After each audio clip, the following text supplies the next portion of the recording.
Bonjour à tous, bonjour à toutes et bienvenue dans l'amphithéâtre Foch. Je m'appelle Julia Siguer et je suis ravie de vous retrouver ici pour poursuivre notre programme. Avant de débuter, je voudrais juste vous rappeler que vous allez pouvoir poser vos questions à nos intervenants ici sur scène à l'issue des débats. Vous pouvez le faire au travers de l'application. Si vous ne l'avez pas encore téléchargée, elle se trouve donc sur l'App Store. Vous tapez Engage avec un A, puis PDSF 25. Voilà, alors depuis ce matin, nous avons pu, au travers du regard d'experts sur le climat, sur l'information, mais aussi sur la communication, appréhender les enjeux d'un monde en recomposition. Cette redéfinition des lignes de force et de fracture se vérifie aussi au niveau des alliances. Au cœur d'une actualité mouvante et incertaine, le devenir de l'OTAN est-il en suspens? Quel est le cap de l'Union européenne dans cet océan d'incertitudes? Les cartes semblent être rebattues et un grand nombre d'organisations et de visions doit également être repensé. C'est tout l'objet de cette nouvelle séquence sur le thème de l'Europe à la croisée des chemins, concilier la coopération transatlantique et l'autonomie de défense européenne pour répondre aux défis de sécurité présents et à venir. Je vous demande d'accueillir nos invités pour une table ronde qui accueille des personnalités de haut rang de l'armée. Merci.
Welcome, ladies and gentlemen. European security is living through a time of historic challenge and disruption. As a long-term student of European security history, I would argue that we would need to go back to the 1950s to find a comparable moment of change and challenge, when that was the time when everybody in Western Europe in particular was afraid of a potentially imminent Soviet invasion, when the United States was putting forward hundreds of thousands of troops to the European continent, and when the NATO structure was being put in place, or when Europeans were debating about the potential creation of a European army. Today, everybody in this room would know the context in which we are in. President Trump is insisting that a peace should put an end to the war in Ukraine. At the same time, he doesn't want to propose clear security guarantees to Ukrainians. That's the first aspect that characterizes the security situation we're in. And at the same time, more generally, I would say the United States is redefining the nature of its commitment to European security, with Defense Secretary Pete Hegseth saying recently that it could be characterized by a logic of a division of labor between the United States focusing on the Pacific and European allies focusing or providing the bulk of the effort in Europe. So in this context, it's my honor to welcome three eminent representatives of the two most important organizations taking care of European security at the moment, NATO and the European Union.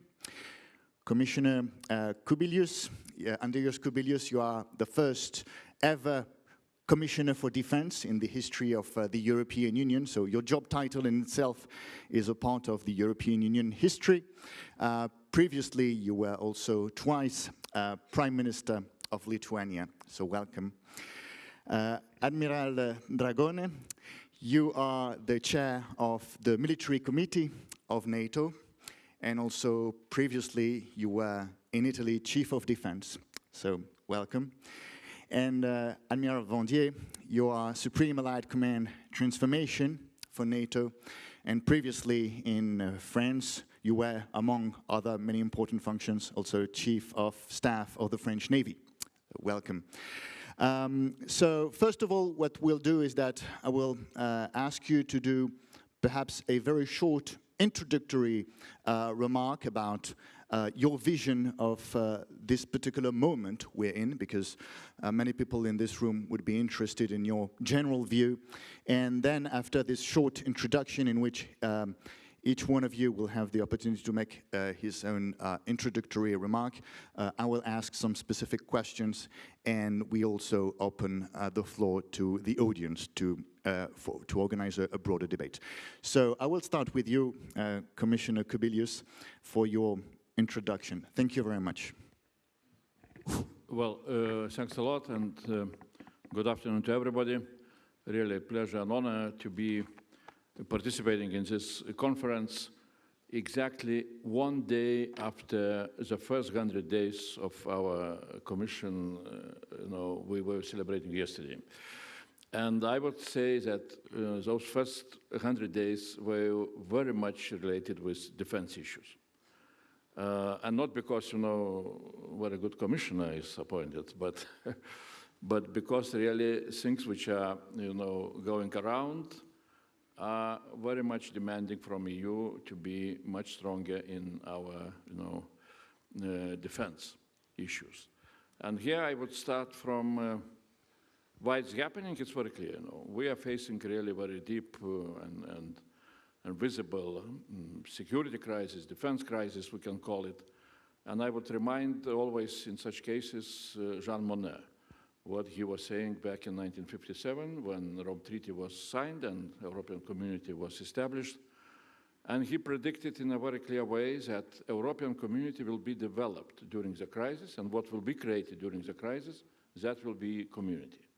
So now, when we are facing such kind of crisis, really we are developing, we are creating some kind of capabilities of European Union, how we can assist with our added value, both NATO and member states, which are defining defense plans, which are defining capability targets, in order really for us to be much more prepared to both to defend ourselves and to deter in the same way.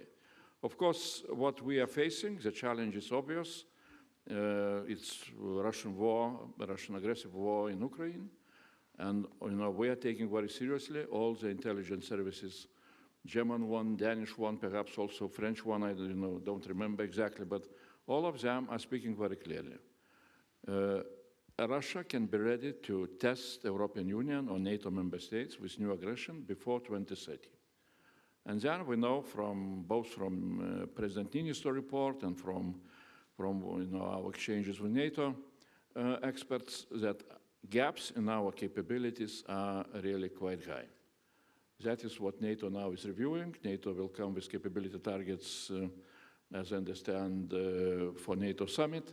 And that would be basis for us to look how we can help member states and the whole NATO and also ourselves to implement those capability targets as quickly as it is needed, not in 2040, but somewhere around of 2030. And that, of course, will demand both to strengthen our industrial capacities and also to finance all that development. So last week was very important when Commission President came out with a program so-called Rearm EU, with possibility for member states to use around of 800 billion additional funds for development of defense. Now, next week will be again very much defense week for the Commission, because we're coming with white paper and we're coming with regulations for that, rearm EU. So those are the first steps. We shall continue, and I hope that really this momentum will bring us to possibilities to become much stronger. Thank you very much, Commissioner Kubilius. We'll have the opportunity to develop many of those points later. Admiral CAVO DRAGONE, the floor is yours for this short introduction. Thank you. Okay, and that's the countdown, right? That stressed me. Okay, thank you for your invitation. And if we recall it, just after 3 days after the invasion of Ukraine, the German Chancellor Olaf Scholz mentioned for the first time the word Zeitenwende, which literally means historical turning point. Recently, Madame von der Leyen used the word watershed, and now these terms are within our vocabulary, but should be within our DNA. I will just introduce my speeches in three topics very, very quickly. The first one is instead of replacing the transatlantic bond, we can bridge the Atlantic now. As the Secretary General said, I mean, the transatlantic bond is the bedrock of our alliance. We have to consider, and we have to see that the U.S. is not, from my point of view, that it is abandoning Europe, but probably they are reorienting or recalibrating their focus. Yes, Europe should stand up and take care of our regional deterrence, mainly the conventional one, and maybe the rapid reaction capabilities. But other than that, my opinion that U.S. will remain in charge of air, of space, nuclear, and while they are focusing, honestly, and we can admit that, honestly, diverting some attention to other directions, other areas like the Indo-Pacific. We don't have to consider the deterrence as just military, but also economic and political. I see Europe just organizing a layered conventional defense and taking care of critical infrastructures and preventing any kind of blackmail, economic blackmail. Of course, strengthening democratic resilience. Another thing that we have to take into consideration, I think it is a good suggestion, is that you have to admit it that not all EU members have the same capability, the same will to contribute to Europe defense autonomy at this moment, at this very moment. The key words, from my point of view, are a multi-speed Europe approach. There are nations with a strong military capability which can lead, for example, operation, power projection, and other nations which can take care of cyber supply, enablers, and this can widen the NATO EU mission, probably. It also will prevent what the so-called lowest common denominator politics, in which we have to slow down sometimes. This will also allow NATO to remain a binding force between US and Europe, and we can foresee a coalition capable of providing security in this area and have Europe never caught off guard. And this could be also in the case of, and I underline the case of US reduce its footprint over here. The last one, not for importance of course, is just we have probably to rethink power in the 21st century. We have to, in the case the US can reduce their footprint in Europe, as I said, we don't have to consider the biggest vacuum as just the military basis, but the danger, if we lose our influence in a key area like Balkans, like Africa, maybe Arctic, or also the Middle East. We should, as European, deploy the economic power to enforce our position, should be used as a strategic weapon. There will be hybrid threats, and we have to counter maneuver with hybrid reaction, with sanction, with supply chain security, and on.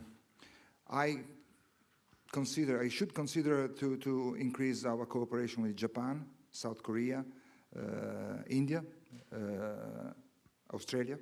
And this is also proven by our recent military committee at the CHOD level, in which we had 30 nation partners participating. And this, I mean, is a clear testimony, a clear witness of NATO will to engage our partner. That's basically the idea I do have. Thank you. Thank you very much, Admiral. So now I turn to you, Admiral Vandier, for your short introduction. Thank you. Thank you. So I will try to give a sort of navigation update. We are in stormy waters at that time. So first, NATO. NATO is the most successful alliance ever built in this world. 32 nations that are making collective defense. It's about collective defense.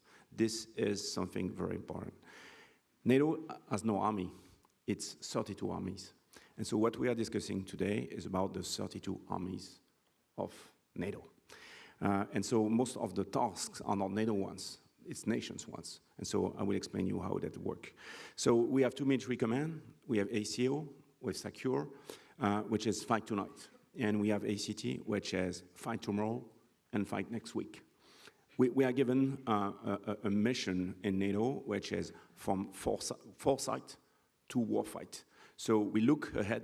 We have long-term military studies. We work on the long-term disorder, and we, from this, decline what is the future of the forces, what is the future of warfighting, and then we push to implement it. And Ukraine has shown a lot of things. My predecessors have foresighted, and now we see this arriving. And so what is our problem is to fight tomorrow. And so all this discussion about percentage of GDP, about rebuilding, about industry, is to fight tomorrow and fight next week, next year, in 10 years. What we see is that we are in a long-term disorder, and this disorder is not only Europe. We need to have the good focus. We have a problem in Ukraine, of course. We have this long-term problem with Russia, but we see that the disorder is not only in Europe. And so this disorder is something we need to foresight. We need to understand what we have to do or to rebuild in order to make this world practicable. And we've seen, and Ukraine has shown it pretty well, we've seen a new war fight. We've seen this mix of World War I and World War III. We've seen trenches, bayonets, we've seen artillery as it was in World War I, and we've seen SATCOMs, we've seen AI, drones, autonomous weapons, ballistic missiles, nuclear blackmail. We've seen all that new things. And so we are a very important moment, because what we have to do is to have a good foresight, not just to focus on something which is a crisis, very, very important, but to make the efforts go on the right way. The question is not to doing the thing well, it's to doing the right things. And so that needs foresight. And then we need, with this foresight, to make the good efforts, short-term, middle-term, long-term. Some things will ask long-term. When you build a new jet, it takes 20 years. When you build a carrier or a new generation of frigates, it takes 15 years. But you have some short-term things to do, and so it's where we need to be able to, with the effort that the European nations will make, to make the good choices, not only to reinforce the shield, not only to have more ammo, more of the same, but we need to have the new tools. If we don't have the new tools, we know that we will lose the next fight. That already happened in the European history, to have made some deep mistakes than we've lost in 3 weeks. And so today, we need to take the good advice, the good foresight, the good analysis of what happened in Ukraine in order to build the next generation industrial base, the next generation tools. We need to to prevail in the future, and not only in Europe. Space has no limits. It's satellites from every country is over our head. Cyber has no limits. All the cyber threats are in Europe, whatever they come, from Iran, from China, from Russia. So we need to have these tools. The more, let's say, technological our societies are, the weaker they are. And so this is really what we need to make. We need to have a plan. This plan exists. NATO has produced the first forever based NDPP, the NATO defense planning process, which is based on SACURE's plan. SACURE has made the plan has been approved, and now we introduced the plans in capabilities. And the 32 nations will pledge for the capabilities before the summit. We have the plan. Now the question is to deliver the plan, to have this production of the stuff, the old one and the new one, and not to make a mistake, not to looking ahead with a good foresight. Thank you very much, Amiral Vandier. Mr. Commissioner Kubilius, I turn to you because you already mentioned a few existing initiatives and also future development that will be presented very soon with the white paper on defense that European institutions have to present. You mentioned already the Rearm Europe program that has been announced last week. Perhaps you could tell us a bit more about the vision and the ambition of this program. Also, I wanted to ask you about your more personal vision, because I was interested when you took office in December. You said that the model of, as I understood, soft coordination of member states' initiatives perhaps was not as effective and too slow, and that you called for what you called a big bang in defense procurement, in which perhaps eventually the European Union could have a mandate to procure on behalf of member states. So I would be also happy to have perhaps your medium-term vision of what the role of the European Union should be in that sector. Thank you very much. Well, thanks a lot. Yeah, I spoke about Big Bang, not expecting that Big Bang will start so quickly, you know, and the Rearm EU program is really part of this Big Bang. It's a financial big, and I hope bang, you know, also big opportunities for member states to use finances, both national and those borrowed by European Union for attractive loans. The total amount, as you know, if everybody will use those possibilities, both of the loans 150 billion and of opening opportunities for member states to spend additional 1.5% of GDP for defense, which will not be included into calculation of deficit, which some member states are very sensitive for that. So then, during 4 years, we can have 800 billion additional funds devoted to defense.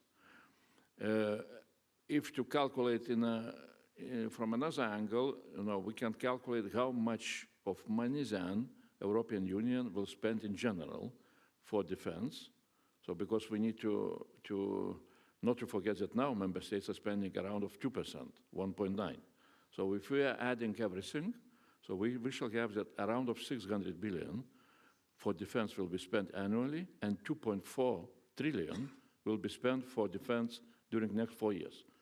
Since, you know, member states, as if you look into statistics, in average are spending around of 30% of what they're spending for defense, you know, for investment into defense, for procurement of weapons, so we can very easily to calculate that around of 800 billion real money can go into you know, investment, into procurement of weapons, into industries. The question is, into which industries? No, because again, you know from Draghi report that we are, till now, we were procuring not so big part of our weapons from European industries. We were, you know, spending our money outside of European industries, from third countries, mainly from United States, which is, you know, I am not military guy. I am civilian from all the background.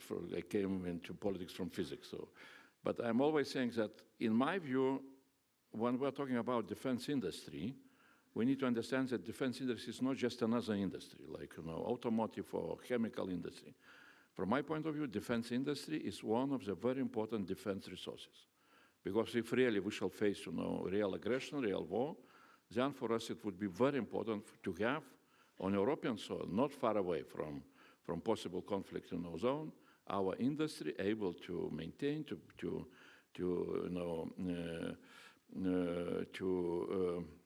produce new things, and so on and so on. So that's why investment into European defense industry is one of the crucial tasks which we are speaking about.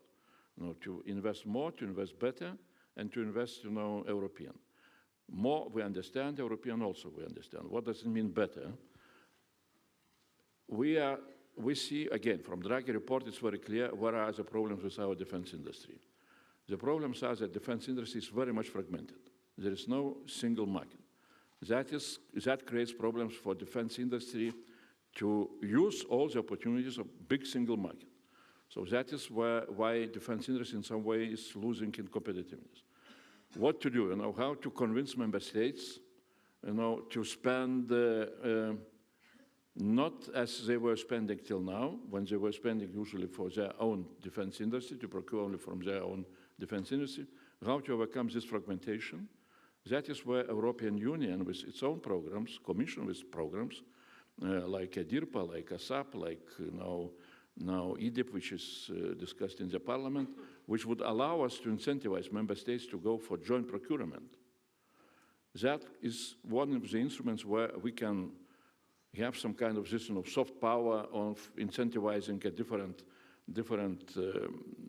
policy behavior by member states in order to use those money in the most effective and most prudent way in assisting really development of our defense industry up to that level which we need to have. So this is what we are trying to do, what we are speaking about in this rearm EU, and what we shall speak very much in white paper, and then we shall try to implement. From one thing really, to support both member states and industries to go for big bang or massive production, ramping up massive production of conventional weapons. From another side, looking into possibility to develop what we call priority flagship projects. First of all, strategic enablers, where we're very much dependent on American assistance, and then some kind of big projects of common European interest, like common air defense systems, space defense shield, and so on and so on. Thank you very much.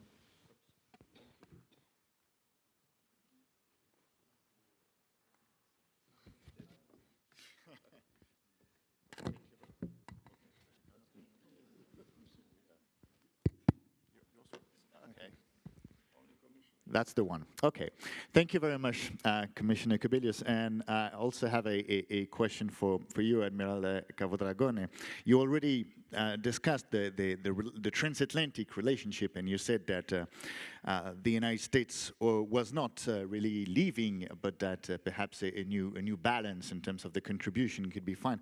I would like to refer more specifically to a recent speech by Defense Secretary Pete Hegseth in Brussels on February 12th.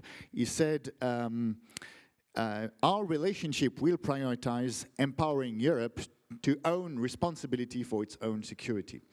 And I think it also echoes a concept that is very often mentioned in the public debate, and in particular in this country, in France, the so-called European pillar within NATO, okay?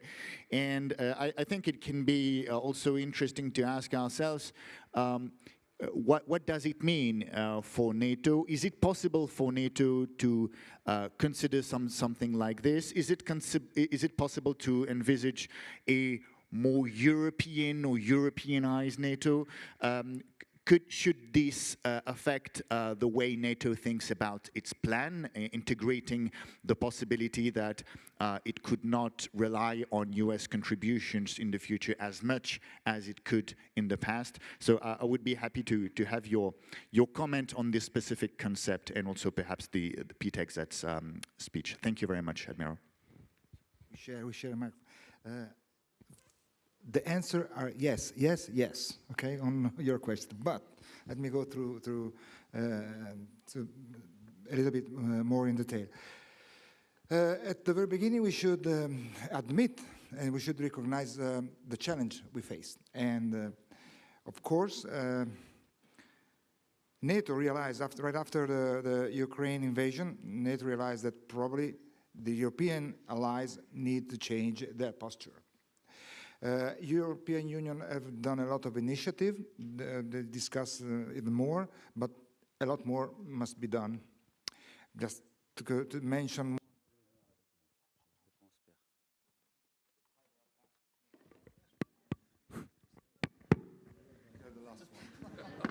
Oops. Okay, I lost myself. I'm sorry. Okay. Okay. Yeah. Now, at this point, we still have to admit very, very clearly that we still don't have a real defense industrial base reliable. We don't have it. We should be able to build new armament, technologies, anything which is the ones that Europe needs more. We don't have in our inventory. It's not just refilling our stockpile. It's just doing something more. Having recognized the challenge, I mean, again, we go to the European pillar. It is something that of course has been called by Secretary Hexet. He's basically right. We need to be responsible of our own regional, at least conventional defense. We need to step up. We have to. So it's basically right. We should be able to buy our own deep strike precision weapons, air missile, ballistic missile defense systems, and on and on. This is just to mention some of them. Again, like he said, we need to rebalance our money, our defense funding, and probably in a way which is complementary to U.S. and not depending on U.S. This means that some nation will be less dependent or even independent from U.S. inventory for some field. That should be another path to follow.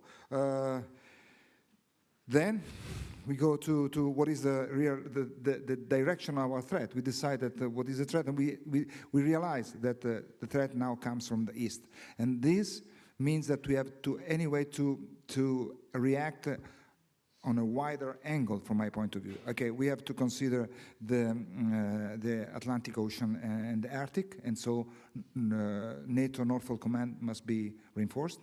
We need that European allies take more charge and change their posture toward the eastern flank, take responsibility for that, and not to forget the south. South, we need to, for us, I mean, Mediterranean and partnership, as I said, are vital. Then the relationship the transatlantic relationship. I would like to underline that every single time we speak about the transatlantic relationship, the transatlantic trust, Article 5 has been called just once in our lifetime. It was right after 9/11. It was called by United States, and the European allies answer. And the European allies shed their daughter and son blood for this Article 5 call. We cannot never forget this. Every single time we speak about transatlantic trust. We had 910 killed in action, European allies killed in action in Afghanistan, Article 5, called by the United States. That's something that we have to take into consideration. So what is the way ahead again, I go back to our responsibility. I go back to our a strong, reliable European defense industries, because we have an industry which is outstanding. Sometime in some field, they are the best in the world. So we can export even.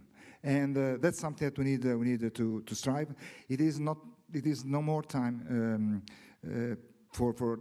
I mean, the defense industry must be part of the defense system. Making money posture is out of time right now.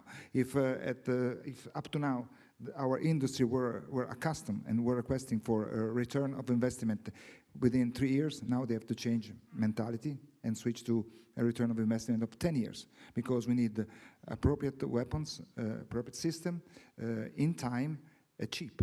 And that's something that we need to work a lot. Thank you very much, Amiral DRAGONE.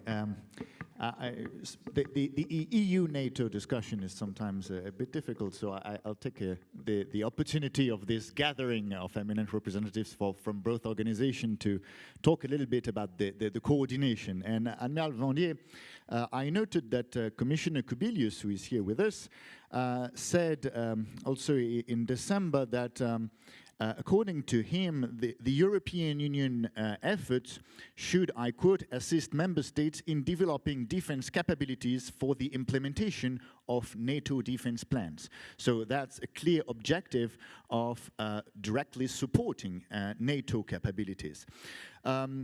We also have heard last week with the announcement of the Rearm Europe program by President von der Leyen, a list of priorities. And sometimes I think it seems that there is a debate between those advocating for the so-called expendable equipment that we need in mass and that could be also directly usable for not just for member states but also for Ukraine. So ammunition, drones, missiles, and so on. And on the other hand, those advocating for, let's say, more complex, medium-term strategic enablers or exquisite capabilities, for instance, airborne surveillance or sophisticated air defense or command and control capabilities. So I would be happy to have your view on this debate and on this basically shopping list that the European Union would be happy to receive from NATO. Thank you very much. Okay, I will give you some figures because I think we need to understand what is the width of what we are in front of.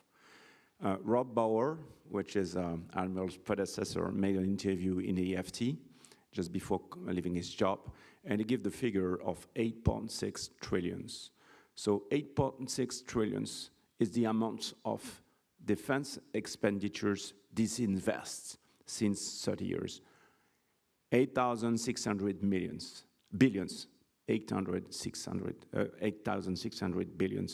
of non-investment. This is a gap. And so this gap will not be filled in a flick of a switch. It will take time.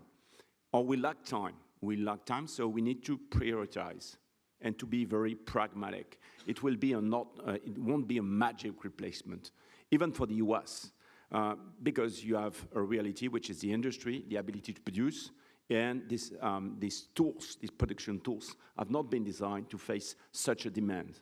So it's a very important moment where we need to do the good things. When your house is burning, you don't use your laundry. You try to find water and then to save what you can save. It's a moment like this. So we need to do the good things. So I would say basically three things. First thing, we need to thicken the tool. The shield and the sword are too small, too tiny, and so we need to redevelop the mass we lack. And so we know that a part of the effort is more of the same. So the NDPP has set it up. The last tour of NDPP, we were lacking of 30% of the goals, and this new NDPP will put an extra 30%. And so 30% of armored battalions, of fighters, of tankers, of ships, of artillery, all that kind of thing. So this is the big chopping list. And so in this, priorities have been given. And so the discussion with the 32 for the capability targets sets this up. And so it has been given to the nations, and so they know what they have to do in this thinking the tool. The second question you raised is critical enablers. And so it's a big question today because, in fact, you have US in Europe and you have NATO. Most of the critical enablers are US in Europe and not, I would say, in NATO without US. So there is an effort that the non-US members of NATO needs to make in order to have more of these critical enablers, which are logistics, air-to-air tanking, C2 tools, ISR, electronic warfare, suppress enemy air defense, deep fires, all that kind of tools we lack of because we thought that we didn't need these tools. So it's a new effort where, for example, I see the Open initiative for deep strikes. ELSA is a very good initiative that shows that that kind of things begin to arrive. And the third priority is the new capabilities. If we just build the same and wait 5 years, 10 years to build the new, then we will be in a very bad shape. Because we've seen in Ukraine that the new is coming, and if you don't have the new things, you lose. If you do not use drone to protect yourself, if you don't have the AI tools, if you don't have the these satellite imagery that is arriving all the time to your combatants, then you can't make the job. I have a very good discussion with Admiral Mattis, which is the head of the Task Force 66, the task force that made a very good job in a Block C. And the lesson it gave me is, in fact, we are in a race where you need to run every day. Every day. If you build a drone today, in 6 months, it will be useless because the tactics that are developed by the enemy are just making it that the success ratio will go from 80% to 10. And so you need to have this continuous development where, in fact, your industry, your engineers are able to build the new all the time. And so it's arriving very fast. We see that in space, for example, which with the price of access to space, now it's it's around $1,000 per kilogram. You can go on SpaceX website and you say I want to launch 10 kilograms in space, and you have the date of launch when you pay your maybe 200,000 euros to have this launch. So that arrives, and so a lot of new services are arriving. So we need to be able to build this new, which is affordable mass, which is AI, which is space, which is cyber, which is robotics. Robotics, we speak a lot of drones, but we don't speak of robotics. Robotics is logistics, it's industry, it's the way we use the storage, it's unmanned for the combat field. So all these things need to be implemented, and so it's where the coherent efforts that we make in NATO, the discussion we have with the 32 nations, make that coherent. Because if each country goes its own, with not this big architecture, not this big adaptation between the countries, then it will lose time, it will lose money, it will lose efficiency, and we don't have time. Thank you very much.